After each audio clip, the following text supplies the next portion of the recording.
안녕하세요. 저는 서울 마포구에 살고 있는 30대 후반의 여성으로 얼마 전 재혼을 해서 행복한 결혼 생활을 하고 있습니다. 제가 재혼을 하게 된 이유는 단 한 가지였습니다. 사실 저희 전 남편은 현재 이 세상 사람이 아니거든요. 너무나도 젊은 나이 저를 두고 홀로 떠나버렸지요.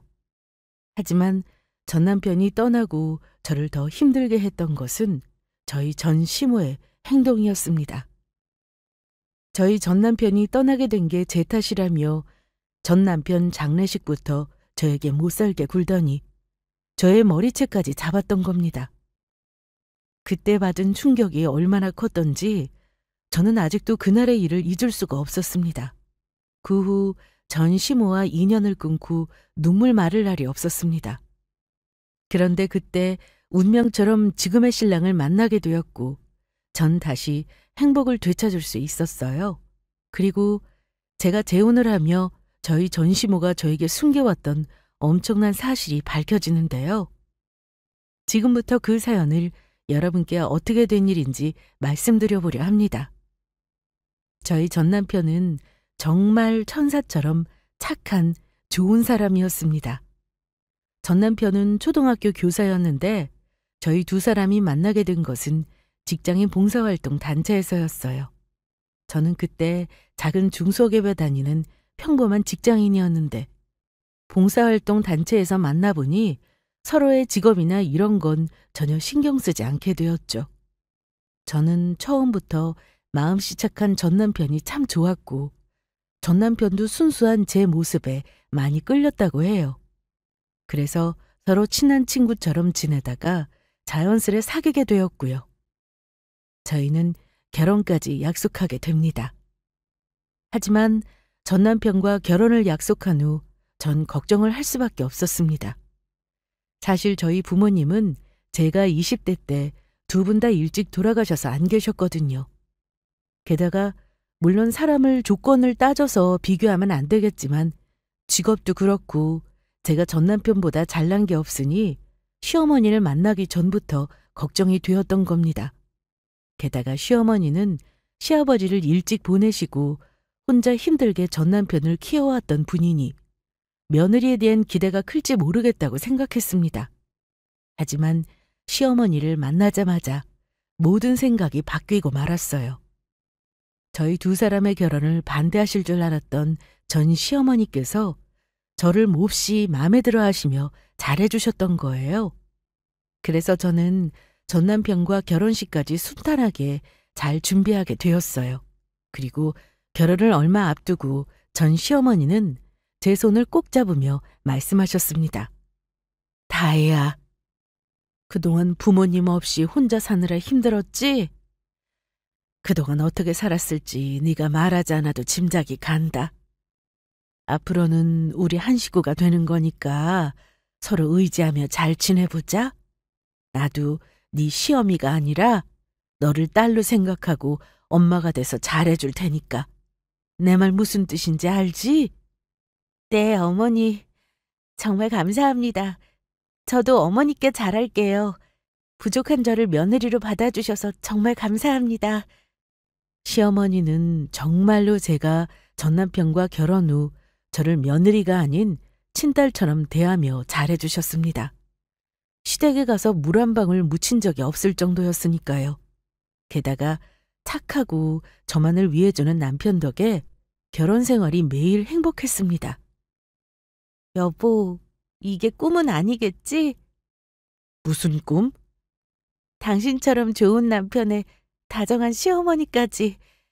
나 부모님 살아계실 때 이후 이렇게 행복한 적 처음이야. 그래서 매일이 꿈만 같아. 그런 소리가 어디 있어. 그래도 당신이 행복하다니까 나도 기분 좋다. 우리 앞으로도 지금처럼 행복하게 살자. 응, 그러자. 그 이후 전 다니던 회사를 관두게 되었습니다. 전 남편이며 시어머니며 힘들면 굳이 직장 생활하지 않아도 된다고 했고 저도 사실 직장 생활보다는 집에서 살림하는 일이 더 즐거웠거든요. 하지만 그런 저희 행복한 결혼 생활에 조금 문제가 있다면 결혼한 지 3년이 지나도록 아이가 생기지 않는다는 것이었습니다. 그래서 전 남편과 저는 안 되겠다는 생각에 병원을 찾아가 보기로 했죠. 그런데 그때 저희 인생에 상상하고 싶지 않은 큰 불행이 찾아왔습니다. 전 남편이 집에 도착할 퇴근 시간이 다 돼서 저는 저녁을 차려놓고 기다리고 있었는데 이상하게 아무리 기다려도 남편이 오지를 않는 것이었어요. 그리고 그때 마침 전 남편 핸드폰 번호로 전화가 와서 받게 되었죠. 여보, 왜 이렇게 안 와? 당신이 좋아하는 청국장 끓여놨단 말이야. 핸드폰 주인분 보호자 되시나요? 지금 핸드폰 주인분이 교통사고 나서 병원으로 이송 중에 있는데 빨리 와주셔야 할 것 같습니다. 네? 저희 남편이 교통사고라니 그게 무슨 말씀이세요? 저에게 전화를 걸었던 사람은 저희 남편이 아닌 119 구급대원이었습니다. 전 남편이 교통사고를 크게 당해 병원으로 실려가고 있다는 말이었죠.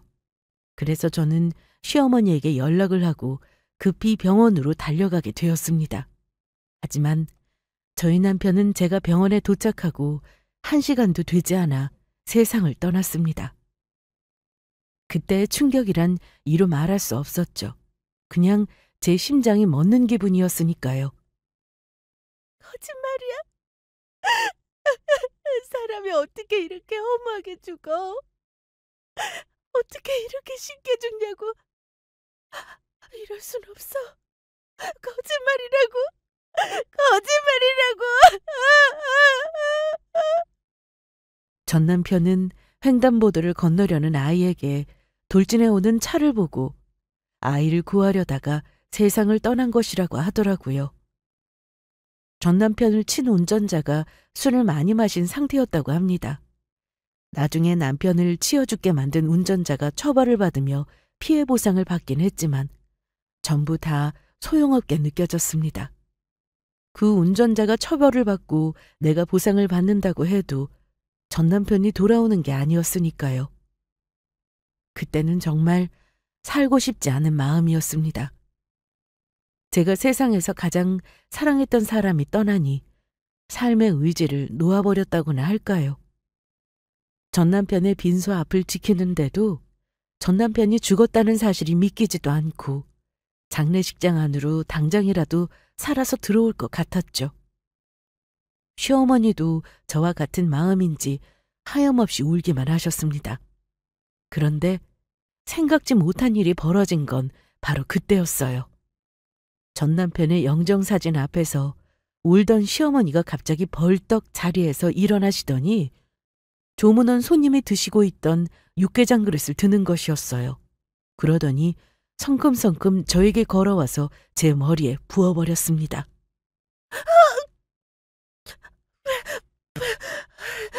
어머니, 갑자기 왜 이러세요?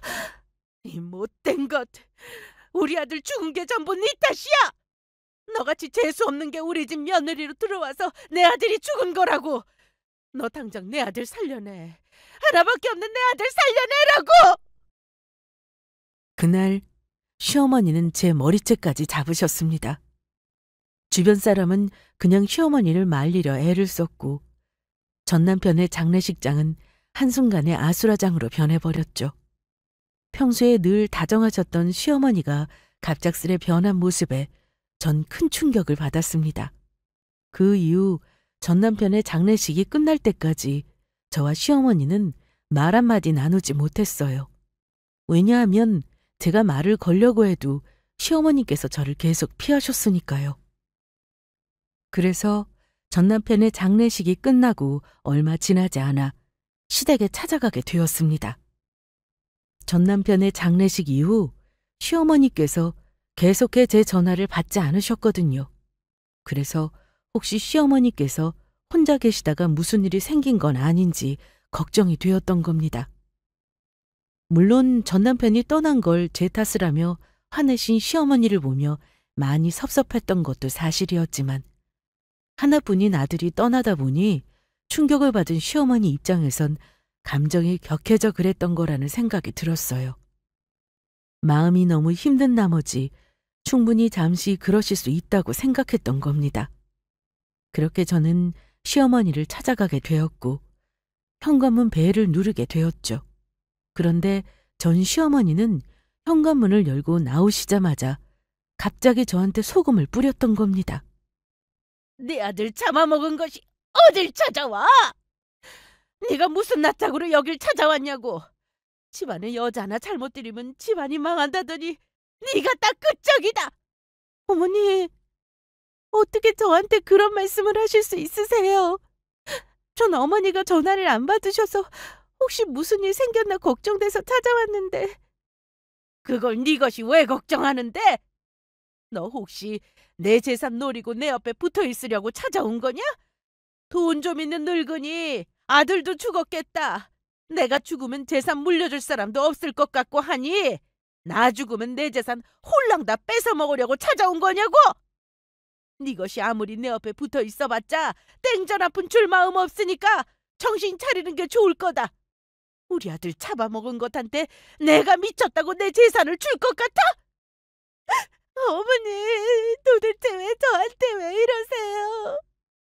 어머니 원래 이러시는 분 아니셨잖아요. 내가 어떤 사람인데? 너 다시는 나 찾아오지 마라. 우리 아들 잡아먹은 네 얼굴 보는 것만으로도 소름 돋고 내 속이 뒤집혀서 환장할 것 같으니까 그 꼴도 보기 싫은 모습 보이지 말라고. 내 말 알아듣겠어? 어머니, 저한테 하신 말씀 벌써 잊으셨어요? 저를 딸로 생각하시겠다면서 엄마 되어주시겠다고 같이 잘 살아보자고 하셨잖아요.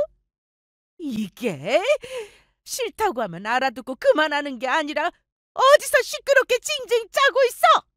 재수없게. 그리곤 전 시어머니는 소금이 든 바가지를 제 얼굴에 부어버리셨습니다. 그래서 제 몸은 소금밭이 되고 말았죠.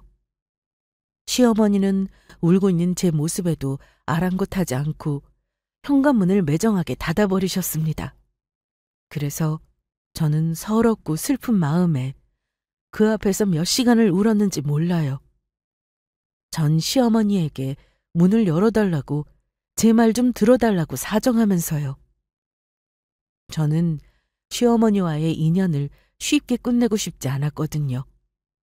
절 아무리 미워하고 싫다고 해도 저에게 남은 유일한 가족은 이 세상에 전 시어머니 한 분뿐이었으니까요. 그리고 시어머니도 전 남편이 떠난 충격에 힘들어서 그런 것이라는 생각에 시어머니의 마음이 풀리길 기다리기로 했습니다. 그래서 그날부터 시댁을 매일 찾아갔어요. 그것도 시어머니 건강이 너무 걱정돼서 어머니가 드실 반찬을 해갔죠. 단 한 번도 시어머니는 그런 저에게 문을 열어주신 적이 없었지만요. 그러던 어느 날, 그날도 반찬을 해서 시댁 앞에 가서 시어머니가 문을 열어주기를 기다리고 있는데 갑자기 제 앞에 경찰분들이 나타났던 겁니다. 그래서 저는 몹시 당황하고 말았죠. 저 죄송한데 경찰에 신고가 들어와서 같이 서까지 가주셔야겠습니다. 예? 제가 뭘 잘못했다고... 도대체 누가 절 경찰에 신고를 했다는 건가요? 여기 집주인분이 아들이 죽고 며느리분이 계속 찾아와 못살게 괴롭힌다고 스토킹으로 신고가 들어와서요. 여기서 계속 이러시면 안 됩니다. 결국 시어머니는 저를 만나주기 싫어서 경찰에 신고까지 한 것이었죠. 그리고 전 그날 정말로 경찰들에게 끌려가 조사까지 받게 되었습니다.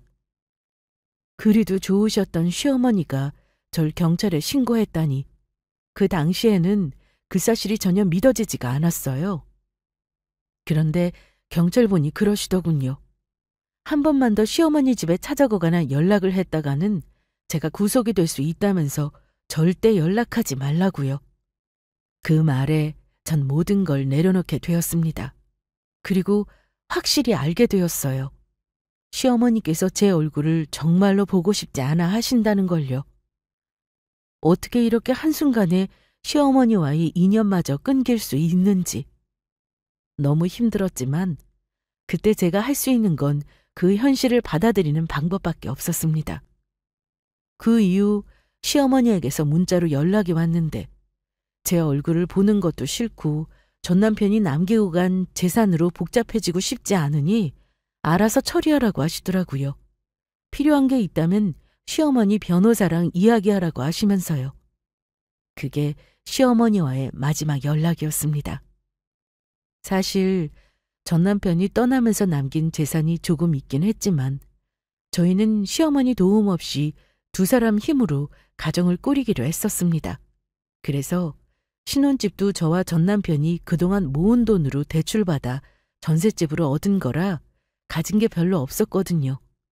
그래서 어쩌면 시어머니 입장에서는 굳이 저를 만나야 할 이유가 없었던 것 같기도 했습니다. 그렇게 전 시어머니와의 인연이 끊기며 저는 처음부터 모든 걸 다시 시작해야 했습니다. 전 남편과 결혼 후 집에서 살림만 하던 사람이니 경력도 단절된 상태고 도대체 무엇을 하며 먹고 살아야 할지 막막하더라고요. 그렇다고 전 남편이 떠나고 받은 보상금을 쓰고 싶지도 않았습니다.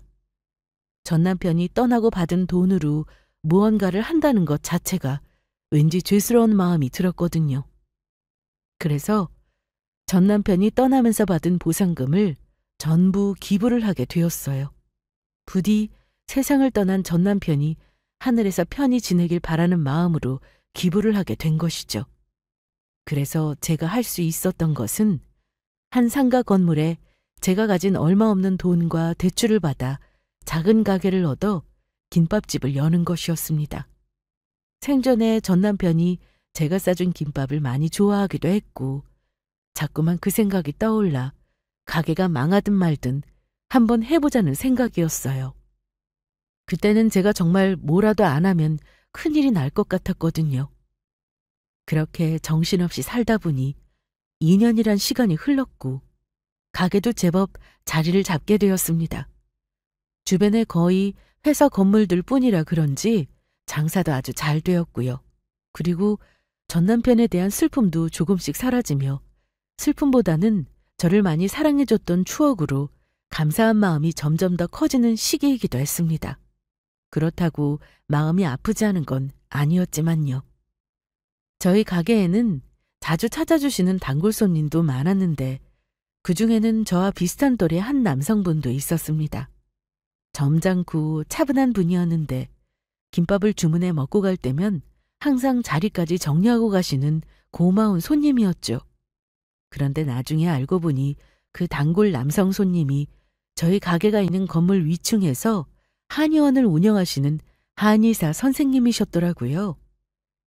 제가 김밥을 말다 보니 어깨랑 손목이 자주 아파 치료받으러 가게 됐다가 저희 단골 손님이 한의사 선생님이란 사실을 알게 되었죠. 하지만 가게 손님 중엔 좋은 사람만 있던 것은 아니었습니다. 김밥도 사 먹지 않을 거면서 저희 가게를 찾아와 괜히 이상한 말로 시비를 걸며 괴롭히는 사람도 있었으니까요. 저희 옆 가게 화장품 가게를 운영하던 주인이었는데 어느 날부터인가 자꾸만 저를 찾아와서 귀찮게 괴롭혔던 겁니다. 여기 한 달 매출이 어느 정도 하나? 보니까 제법 쏠쏠하겠어. 이러다가 우리 김밥집 사장 아주 떼부자 되겠어. 아, 장사가 잘 되긴 하는데 아직 제가 사는 전셋집 대출금도 갚아야 하고 그 돈 다 갚으려면 아직 멀었어요. 앞으로도 더 열심히 해야죠. 아유, 그러면 혼자 많이 힘들겠네. 내가 듣기로는 남편도 죽고 혼자 됐다면서? 일을 어쩌면 좋아. 그러면 빨리 좋은 남자 만나서 재혼해야겠네. 그래야 가게 일손도 돕고 덜 힘들 거 아니야. 그래서 하는 말인데 내가 아는 괜찮은 남자 있는데 한번 소개받아 볼텨? 아니요, 괜찮아요. 아직 누굴 만날 마음도 없고 저는 이대로가 편해서요. 그리고 가게 운영하느라 그럴 시간도 없고요. 그래도 혼자 됐으면 부모님이 걱정도 많이 할 텐데 자기가 이러는 것도 불효라고. 그리고 더 나이 들면 여자는 값어치도 떨어지고 한 살이라도 더 젊고 싱싱할 때 하는 게 맞지. 네? 그게 무슨 말씀이세요? 여자가 무슨 물건도 아니고 싱싱할 때라뇨. 제가 아줌마한테 그런 이야기 들을 이유는 없는 것 같은데요. 지금 하신 말씀 전 성희롱처럼 들려서 기분 나쁘네요. 저한테 그런 말씀 하실 거면 그만 나가주시겠어요? 성희롱이라니 어디서 그런 큰일 날 소리를.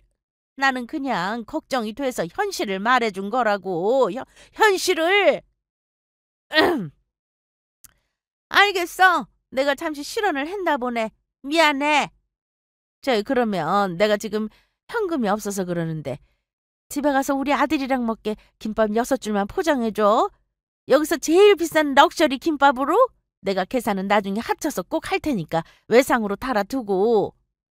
현금 없으시면 카드로 하시면 될 것 같네요. 여기 앞에 키오스크 보이시죠? 그걸로 주문해서 카드 결제하세요.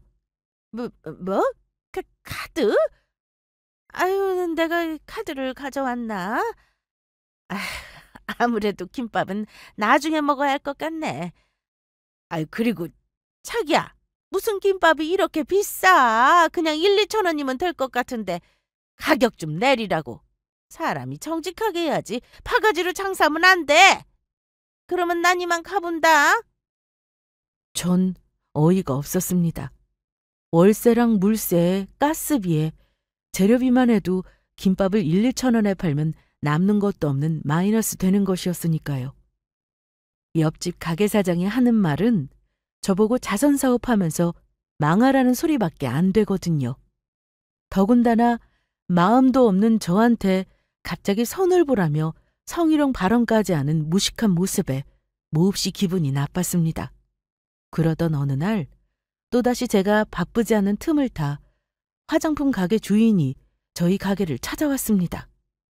저기, 아무리 생각해도 내가 정말 놓치기 아까운 자리라서 자기한테 말해주지 않으면 안 될 것 같아서 왔어. 놓치기 아까운 자리라뇨? 도대체 그건 무슨 말씀이세요? 그때 내가 말한 소개자리 말이야. 정말 남자가 인물도 좋고 조건도 좋아서 너무너무 아까워서 그래. 제가 저번에도 말씀드리지 않았나요? 저는 전혀 생각 없다고요. 도대체 그 소개해주겠다는 사람이 누구기에 이러시는 거예요? 죄송한데 저한테 그 소리 그만하셨으면 좋겠네요. 그 괜찮은 남자가 사실은 우리 아들이야. 자기야, 그러지 말고 우리 아들이랑 선보는 거 어때? 얘가 지금 집에서 놀고 있긴 한데 서울 4년제 대학 나와서 머리도 똑똑하고 아주 능력 있는 애야. 그리고 자기는 한 번 갔다 왔잖아. 그런데 우리 아들은 이번이 결혼하면 새장가 가는 건데 이 정도면 나쁜 조건 아니지 않아? 나만 봐도 시어머니 되면 정말 자기한테 잘해주고 좋을 것 같지 않느냐고. 나처럼 교양 있고 괜찮은 시어머니가 세상에 또 어디 있다고. 그리고 여기 가게 장사도 잘 되고 돈도 잘 버는데 아깝게 그걸 왜 혼자 써? 결혼해서 자기 서방이랑 같이 나눴으면 얼마나 좋아. 지금 그러니까 아무 능력도 없는 아줌마 백수 아들을 저한테 소개해주겠다고 하는 말씀인가요? 그래서 계속 찾아와서 저 못살게 괴롭혔던 거고요? 제가 뭐가 아쉽다고 그런 아줌마 아들을 소개받나요? 그리고 뭐라고요? 제가 번 돈을 결혼해서 남편이랑 나눴어요? 제가 결혼을 해서 돈을 남편이랑 나눠 쓰든 말든 생판 남인 아줌마가 무슨 상관인데요? 요즘 취업 못해서 백수로 늙는 젊은 사람들이 많다고 하던데 가만히 보니까 아줌마 아들 취업도 안 되고 앞으로 살 길이 막막하니까 제 돈 노리고 결혼시키려고 하는 거잖아요. 저랑 결혼시켜서 아줌마 아들 계속 놀면서 편하게 살게 하려고. 제가 사서 고생하는 것도 아니고 왜 아줌마 아들을 책임지고 먹여 살려 하는데요? 아줌마 지금 미쳤어요? 지금 나한테 미쳤다고 하는 거야? 이게 남편도 죽고 혼자라고 해서 불쌍해서 잘해주려고 했더니 어디서 막말이야! 그리고 어른이 소개 한번 받아보라면 받아보는 거지. 무슨 말이 그렇게 많아? 네가 내가 누군지 몰라서 그러는 것 같은데 내가 여기 건물주 남동생이랑 아주 막역한 친구 사이라고. 내가 그 친구한테 말해서 너 이 건물에서 가게 빼게 만들어줄까?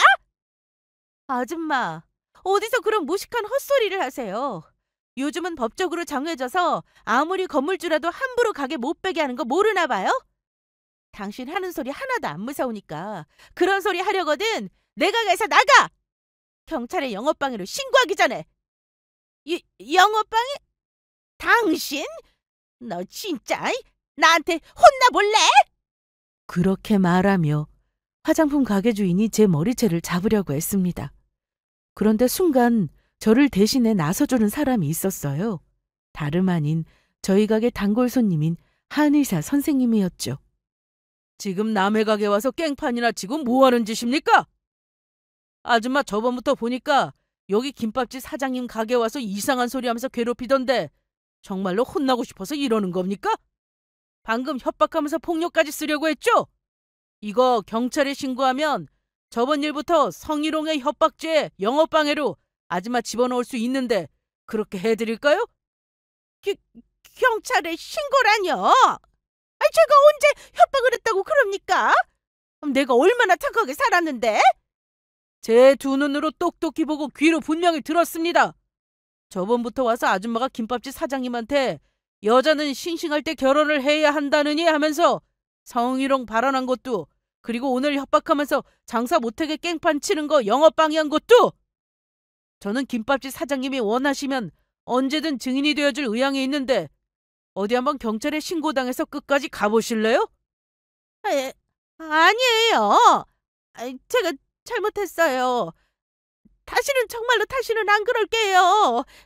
죄송합니다. 사과는 저한테 할 게 아니라 여기 김밥집 사장님한테 하셔야죠. 알겠어요. 하면 되잖아. 내가 잘못했어. 다시는 자기 이런 일로 괴롭히거나 못살게 굴지 않을 테니까 한 번만 봐줘. 그러면 난 이만 가본다. 화장품 가게 주인 한의사 선생님 말에 주랭랑을 치고 말았죠. 그래서 제 편을 들며 도와준 한의사 선생님이 고마워 감사의 인사를 하게 되었습니다. 원장님, 정말 감사합니다. 식사하시는데 괜한 일로 불편하게 한 것 같아 죄송하네요. 아닙니다. 사장님께서 잘못하신 것도 아닌데요. 여기가 제가 좋아하는 단골 음식점인데 아까 그 이상한 아줌마 때문에 사장님이 여기 건물에서 가게 빼고 나가신다고 할까봐 걱정돼서 나서게 된 겁니다. 앞으로 또 이런 일 있으면 망설이지 마시고 저 부르세요. 저희 한의원 전화번호 아시죠? 거기로 전화하시면 제가 바로 달려오겠습니다. 그런데 한동안 잠잠하던 화장품 가게 주인이 또다시 저를 찾아와서 시비를 걸었던 거예요. 그것도 아주 어처구니 없는 말도 안 되는 이유를 들면서요. 이 앙큼한 여우년, 너 그래서 우리 아들 소개시켜준다고 했을 때 싫다고 한 거냐? 아줌마, 또 남의 영업장 찾아와서 이상한 소리 하는 건데요. 저 경찰 부를까요, 정말? 알아보니 그날 나한테 뭐라고 했던 그 남자 손님, 여기 위에서 한의원 운영하는 원장이라며? 게다가 그 사람도 부인이 암에 걸려서 죽고 혼자라고 하던데 너 그 한의사 남자랑 눈 맞아서 우리 아들 싫다고 했던 거지? 이 속물 같은 것. 남자는 아직 만날 생각 없다고 하더니 결국 돈 많은 놈이랑 눈 맞아서 우리 아들 싫다고 한 거였어. 남자가 있으면 진작이 있다고 하든지. 너 때문에 괜히 내 시간만 낭비했잖아. 잘난 것도 없이 김밥이나 많은 이 김밥말이가. 너 내가 낭비한 시간을 어떻게 보상할 거야? 어? 아줌마, 그 한의사 선생님이 아내분이 돌아가셔서 혼자인 거 저는 전혀 몰랐고요. 설령 그렇다고 한들 아줌마가 무슨 상관인데요. 그리고 제가 언제 아줌마 아들 소개해달라고 했어요? 제가 분명히 처음부터 싫다고 했는데 아줌마가 계속 찾아와서 만나보라고 저 괴롭혀놓고 어디서 적반하장으로 화를 내는데, 얼굴도 본 적 없는 아줌마 아들이 나랑 무슨 상관이 있다고. 아줌마 아들을 정 그렇게 결혼시키고 싶은 거면 다른 데 가서 알아보라고. 오냐? 네가 그렇게 나온다는 거지? 안 그래도 내가 진작 그러려고 했다. 우리 아들도 다른 데 가면 인기 많아. 그 전에 너 나한테 혼 좀 나봐라. 저번에 혼내주지 못한 것까지 내가 갚아줄 테니까. 그리고 정말로 여기 건물주 남동생한테 전화해서 너 이 건물에서 가게 빼게 하라고 해야겠다. 너 당장 일로 와! 화장품 가게 주인은 갑자기 저의 머리채를 잡기 시작했습니다. 그래도 저도 당하고만 있을 성격은 아니라 같이 머리채를 잡아주었죠. 그리고 결국 싸움에서 제가 이기게 되었습니다. 아파다고. 그러니까 내 머리채 좀 놔줘. 이 정신 나간 여편네야. 나이 먹으려면 곱게 처먹어. 내가 그렇게 누누이 남자 소개받기 싫다고 말했는데도 못 알아듣더니 왜 그걸로 엄한 사람 잡아서 괴롭히는 건데? 당신 건강에 문제 있는 것 같으니까 다른 사람한테 시비 걸며 괴롭힐 시간 있으면 병원에나 가봐. 알겠어. 내가 잘못했어. 그만하자고. 다시는 내 앞에 얼쩡거리면서 아는 척도 말고 우리 가게 찾아와서 깽판 치지 않는다고 약속해. 그러면 내가 놔줄 테니까. 알겠어. 그렇게 할게. 약속해. 그래서 저는 화장품 가게 주인의 머리채를 놓아주었습니다. 그런데도 정신을 못 차렸는지 또다시 달려들려 하더라고요. 가만, 무슨 가만? 내가 당하고 있을 것 같아? 그런데 순간 깜짝 놀랄 만한 일이 벌어졌습니다. 화장품 가게 주인이 찾아와서 절 괴롭히고 있는 걸 어떻게 알았는지 한의사 선생님이 나타났거든요. 저희 가게에 바로 들어와서는 제 머리채를 다시 잡으려는 화장품 가게 주인의 앞을 막아버린 것입니다. 저에게 접근하지 못하도록요. 이봐요, 아줌마! 내가 저번에도 경고했을 텐데 왜 다시 여긴 찾아온 거야? 정말로 경찰에 신고당하고 싶어서 그래? 오호라, 너도 잘 만났다. 어디 경찰에 신고할 수 있으면 해봐. 내가 오자마자 한의사 양반 당신 온 거 보니까 둘이 사귀는 게 진짜로 맞는가 보네. 그래서 김밥이나 많은 별 볼 일 없는 것이 우리 아들 싫다고 한 게 맞았어. 그리고 내가 그날은 경찰에 신고한다는 말에 잠시 겁먹어 그랬던 거지만 아무리 생각해도 그런 거로 신고당해서 경찰에 끌려갔다는 사람을 내 주변에서 본 적이 없거든. 그러니까 어디 경찰에 신고할 수 있으면 해봐. 하나도 안 무서우니까. 그 전에 내가 니들 둘 이 건물에서 가게 빼게 만들어주겠어. 내가 이 김밥 많은 것한테는 말했지만 여기 건물주 남동생이 나랑 아주 친한 친구라고. 그래, 내가 여기 김밥집 사장님이랑 사귄다. 그래서 당신이 뭐 보태준 거 있어? 그러니까 당신 내 여자 건드리면서 괴롭히지 말라고. 그리고 내가 웬만하면 참고 넘어가려고 했는데 당신 도저히 안 되겠어. 당신이야말로 이 건물에서 가게 당장 빼. 네가 뭔데 어디서 내 가게를 빼라 말아야. 네 놈이 여기 건물주라도 되냐? 그래봤자 여기 건물에 새들어 장사나 하는 놈 주제? 내가 여기 건물주는 아니더라도 여기 건물주 아들이다. 그러니까 당신 우리 엄마한테 말해서 가게 빼게 만들 테니까 그렇게 알아. 당신같이 정신 나간 여자 더는 우리 엄마 건물에서 장사 못하게 만들어주겠어. 그 건물주 아들? 그래. 내가 여기 건물주 아들이다. 그리고 뭐? 우리 삼촌이랑 친한 친구 사이라고? 그런데 이걸 어쩌나. 우리 삼촌 하도 말썽만 피우고 다녀서 연 끊은 지 오래인데. 그러니까 당신이 우리 삼촌한테 나랑 여기 김밥집 사장님이랑 쫓아내달라고 백날 말해봐. 우리 엄마가 당신을 쫓아내면 쫓아냈지 자식인 나랑 미래 며느리인 여기 김밥집 사장님을 쫓아낼 일은 영원히 없을 테니까. 내가 우리 엄마 물어서 알아보니까 당신 지금 가게세도 못 내서 임대료도 많이 밀렸다며? 거기다가 당신 아들 대학 졸업한 다음에 취업도 못하고 집에서 놀면서 쉬고 있다면서? 지금 그래서 김밥 사장님 가게가 장사도 잘 되고 돈도 잘 버는 것 같으니까 그거 노리고 능력 없는 당신 백수 아들이랑 결혼시키려고 괴롭혔던 거잖아? 당신 아들 김밥집 사장님한테 결혼시켜서 빨대 꽂고 살게 하려고. 그러다가 지금 나랑 사귀는 것 같으니까 남의 가게 와서 심통 부리는 거 누가 모를 줄 알아? 내 말이 틀렸어? 제가 잘못했습니다. 다시는 와서 안 괴롭힐게요. 원장님이 여기 건물 사장님 아들에다가 여기 김밥집 사장님이 미래 며느리가 되실 분인 줄 모르고 그랬습니다. 제발 한 번만 봐주세요. 가게 장사도 안 되고 아들놈도 정신도 못 차리고 매일 집에만 놀고 있으니 제가 속이 상해서 그랬습니다. 부러워서 그랬다고요. 부러우면 아무 죄 없는 사람 찾아서 괴롭혀도 되는 거야? 당신 잘못한 거 그대로 돌려줄 테니까 어디 단단히 각오하라고. 그러자 이번에는 화장품 가게 주인이 저를 잡고 매달렸습니다. 사장님, 이렇게 부탁할게요. 그러니까 남자친구한테 말 좀 잘해서 나 좀 쫓아내지 말아달라고 그래. 우리가 어디 하루 이틀 본 사이야? 자기 그렇게 해줄 거지? 아줌마, 내가 미쳤어?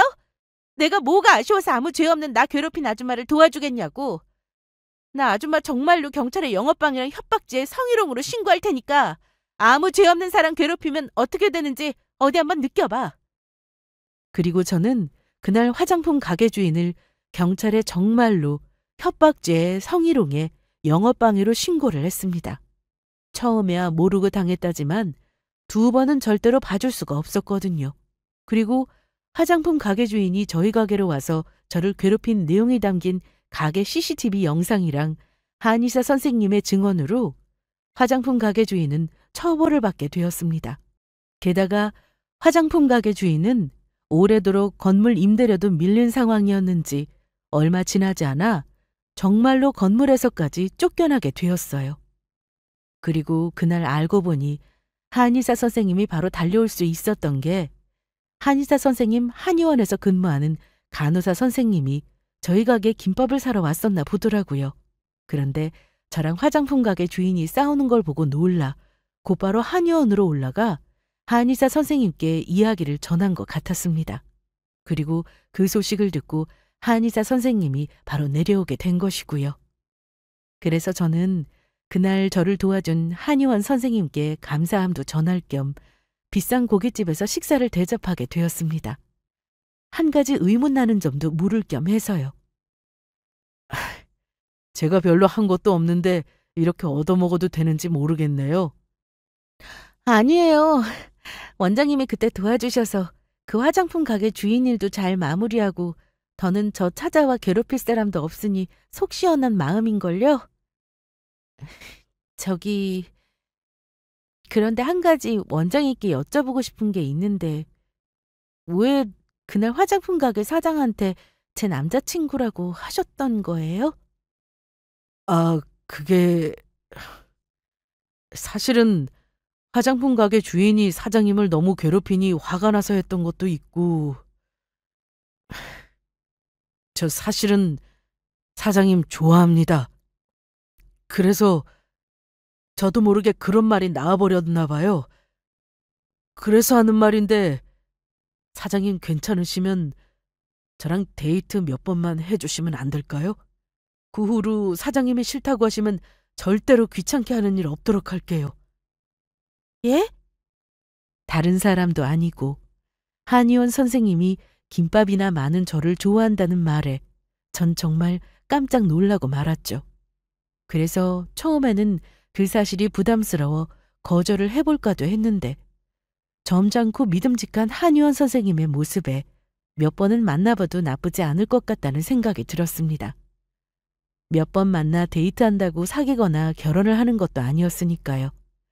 그렇게 한의사 선생님이랑 데이트를 시작했고 저희는 연인 사이에서 결혼을 약속한 사이로 발전하게 되었죠.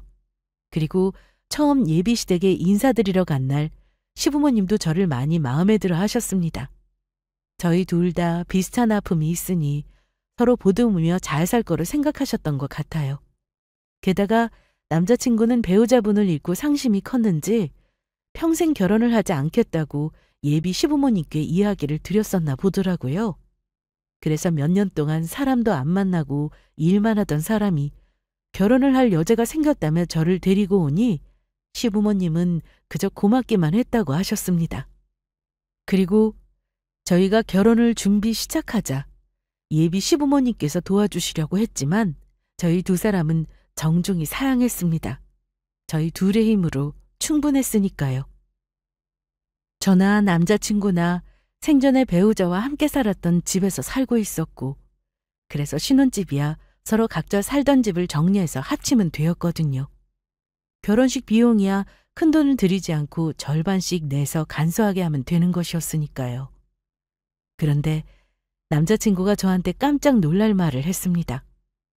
남자친구가 저희 집 신혼집이며 혼수의 결혼식장 비용까지 전부 본인이 책임지겠다고 하더라고요. 자기는 몇 년 동안 일만 해서 모아둔 돈도 있고 아무 걱정하지 말라는 것이었죠. 하지만 너무 미안한 마음에 제가 해줄 수 있는 게 뭐가 있을까 생각하다가 저희가 예약한 결혼식장 비용이라도 제가 내자고 생각을 했습니다. 게다가 남자친구는 저희 결혼 반지로 제가 살면서 평생 껴보지도 못할 정말 비싼 반지로 해줬으니까요. 이렇게 받기만 하는 건 아니란 생각이었어요. 그래서 제가 남자친구에게 결혼식장 비용이라도 내겠다고 이야기를 꺼내게 되었는데 남자친구가 그동안 숨겨왔던 엄청난 사실을 저에게 알려주었습니다. 자기야, 내가 지금 꼭 하고 싶은 말이 있는데 너무 놀라지 말고 들어. 지금 이야기하지 않으면 두고두고 후회할 것 같아서 그래. 뭔데? 뭔데 이렇게 심각하게 분위기를 잡고 그래? 우리 결혼식장 비용 자기가 걱정하지 않아도 돼. 이미 자기 대신 내준다는 사람이 있으니까. 그리고 우리 결혼 반지 사실은 내가 맞춘 거 아니야. 우리 결혼식장 비용 내주시기로 하신 분이 내주신 거야. 어? 도대체 그게 무슨 소리야? 우리 결혼식장 비용을 내주겠다는 사람이 있다니? 그리고 결혼 반지를 자기가 해준 게 아니라고? 남자친구의 말에 처음엔 저희 결혼식장을 비용을 내주겠다며 저희 결혼 반지를 해준 것이 예비 시부모님인가 싶었습니다.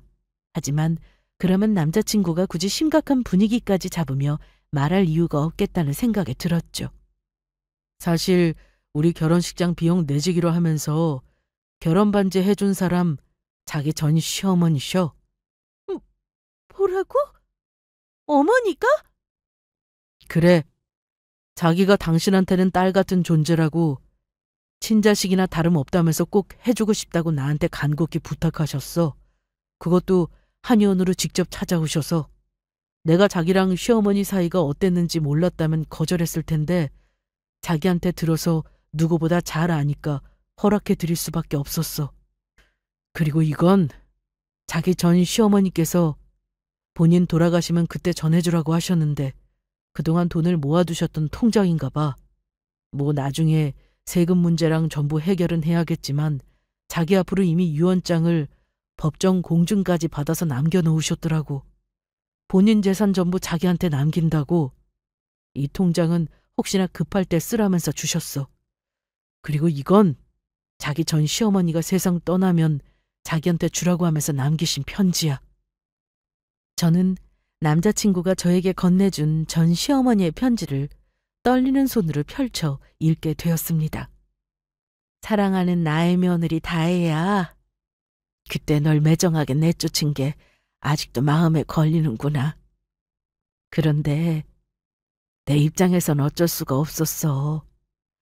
그렇게 안 하면 다혜 네가 재혼도 안 하고 내 옆에서 평생 있을 것 같았거든. 물론 다혜 네가 내 곁에 있어주면 나야 좋겠지만 아직 젊은 네가 우리 아들도 못 있고 나 때문에 네 인생을 살지 못하게 될까 봐 겁이 났다. 그래서 그렇게 너한테 모진 소리를 하면서 쫓아낼 수밖에 없었다. 그러니까 다혜야, 내가 그때 했던 말들은 너무 마음에 담아두지 말고 행복하게 잘 살길 바란다. 다혜야, 짧은 시간이었지만 내 며느리로 있어줘서 정말 고마웠다. 그러니 부디 우리 아들 목까지 네가 행복하게 살아주길 바라마. 저는 전 시어머니의 편지에 그만 눈물을 흘릴 수밖에 없었습니다. 전 시어머니는 제가 전 남편을 잊고 새 출발을 하길 바라는 마음에서 그렇게 매정하게 내쫓으셨던 것입니다. 그래서 전 남자친구의 말이 끝나자마자 전 시어머니 댁으로 달려갔습니다.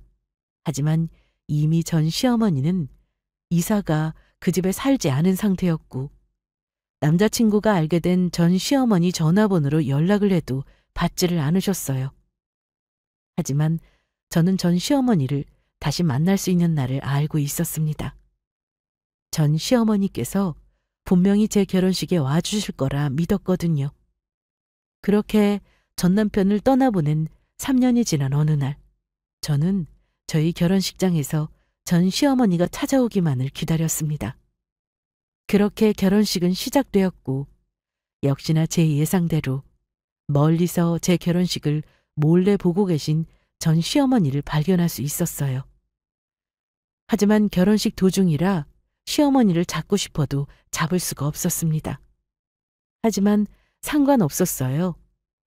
제가 이미 신랑 남편 친구들에게 저희 전 시어머니 사진을 보여주면서 보게 되면 꼭 좀 붙잡고 있어달라고 부탁했거든요. 그리고 제 결혼식이 끝나자마자 시어머니는 재빨리 도망가시려고 했습니다. 하지만 저희 남편 친구들에게 붙잡히고 말았죠. 그래서 저는 결혼식이 끝나자마자 전 시어머니에게 달려가 말했어요. 어머니, 어딜 가세요? 오해하지 마라. 우리 아들은 죽고 없는데 네 것이 혼자 행복하겠다고 재혼한다고 해서 내가 깽판 치러 왔다가 그냥 가는 거니까 고마운지는 알아. 네가 얼마나 잘 사는지 앞으로 어디 두고 보자. 어머니, 저 다 알아요. 어머니 지금 저 결혼식 축하해 주려고 몰래 보러 오신 거잖아요. 그게 무슨 말도 안 되는 소리야. 우리 아들 잡아먹은 것을 내가 뭐가 예쁘다고 축하해 주러 와. 전 시어머니 말에 저는 제 결혼 반지를 보여드렸습니다. 그러면 왜 저 결혼 반지 해주신 건데요? 그리고 어머니 재산은 왜 저한테 전부 남긴다고 유언장까지 쓰신 건데요? 저희 신랑한테 어머니 통장은 왜 맡겼냐고요? 이미 신랑한테 들어서 다 알고 있어요. 어머니 저 재혼해도 우리 시어머니 며느리 관계 말고 딸이랑 엄마 관계로 만나면서 지낼 수 있는 거잖아요. 저 어머니 딸이라면서요. 그러니까 어머니가 제 엄마 해주시면 안 돼요? 딸이 부탁하는데 그것도 못 들어주냐고요. 그러자 전 시어머니는 뒤돌아서서 말씀하셨습니다. 이미 전 시어머니 두 눈가에도 눈물이 흐르고 있었어요. 이 맹추야. 나 같은 늙은이를 엄마로 둬서 뭐하게. 앞으로 네가 내 딸 해봤자 나중에 내 병수발밖에 더 들겠어? 왜 스스로 자초해서 고생하려고 들어? 고생 아니에요, 어머니. 아파도 괜찮고 나이 드셔도 괜찮아요. 어머니 아프면 제가 병수발하면 돼요. 이미 신랑이랑도 이야기해서 어머니 살다가 아프시면 저희가 돌보기로 약속했어요. 어머니 그러니까 제발 가지 마세요. 제 옆에 있어달라고요. 정말 내가 그래도 되겠어? 네가 정말로 네 옆에 있어도 되겠냐고. 네 어머니 그래도 되고 말고요. 제발 제 곁에 있어주세요. 다혜야, 어머니!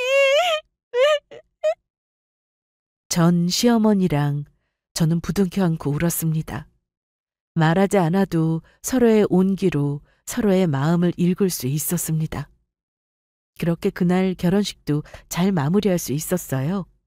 그리고 감사하게도 시부모님도 제 사정을 알고 계셔서 제 마음을 잘 이해해 주셨습니다. 그래서 제가 전 시어머니랑 왕래하며 연락하고 지내는 걸 허락해 주셨고요. 그렇게 저는 돌아가신 부모님 대신 새로운 엄마가 생기게 되었고 지금까지 전 시어머니랑 잘 지내고 있습니다. 제가 힘들 때 의지할 수 있는 친정엄마가 생긴 것이죠.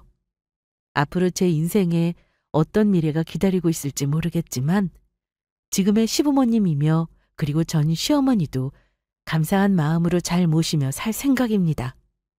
지금의 신랑과 행복하게 살면서요. 그러면 이만 제 사연을 마치도록 하겠습니다.